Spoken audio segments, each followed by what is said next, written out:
All right, so today we're going to talk about mental health, more specifically, and its relation to the military. And I guess if I'm going to get started anywhere, it's going to be the specifics. More specifically, young male soldiers in the Army are more likely to have some sort of mental disorder compared to the Marines, Navy, and Air Force. So chronologically speaking, first I'm going to tell you about each branch of the military, like why they're affected, PTSD and its relation, and suicide and depression and how that affects it. So to start off, as I said before, and you can find this on pdhealth.military. I believe it's a PDF that you can find online. Young male soldiers in the Army are more likely to have some sort of mental disorder, and this is like a general. But this is because soldiers in the Army are more likely to get deployed to areas that are high in, I guess, combat or tactically stressing situations. So in a situation where they're more likely to be put upon more stress, in the Navy and the Marines, as for them in the Air Force, there's more of a chance they're gonna get put on like a ship, so like a Navy ship. And they do see combat. I'm not saying that they don't, but we can see the explanation for that. Another reason is the reason it's young males is because there's just in general a lot more males in the military. It's male dominated. They do like physical test standards now have one standard for the PT test, more specifically speaking. It's not like separated between male and female anymore. So that's another reason why. But another point I'd like to bring across for the Army too is that it's just a really big branch. Size comparison, it's Marines and Navy and Air Force, they're a lot closer in size compared to the Army. So naturally, we're just going to see a lot more numbers coming from the Army. Just 4 cases to record.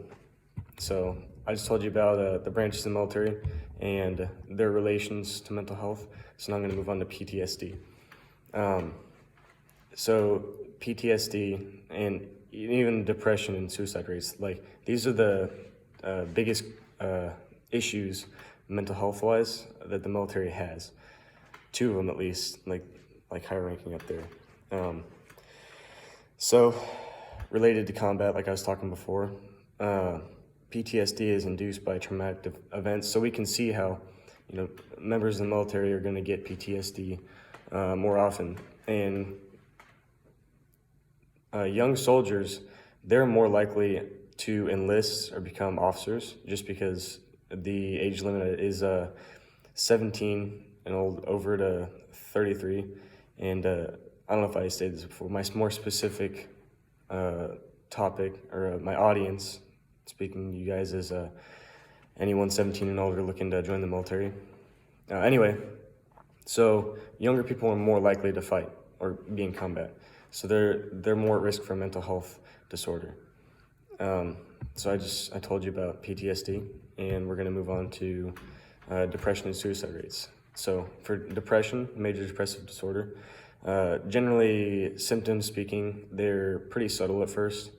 By the time, a veteran or even somebody in the military gets help, it's too late. It's been masked, and the treatment doesn't do anything. So this directly ties into suicides.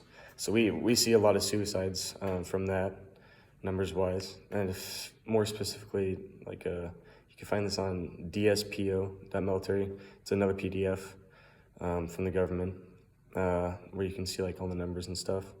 But similar to depression, this is all combat-induced. So we're going to see a lot of young male Army troops going to fight more often than other branches. So, all right, to finish everything off, I just told you about the branches of the military and their effects on mental health. I told you about PTSD, and I told you about depression and suicide. So, last thoughts. If I had to ask you guys anything, I'd say, what factor do you believe is the biggest mental health. How am I saying? Question. What do you think is the biggest factor to mental health in the military? I'll leave it there. See ya.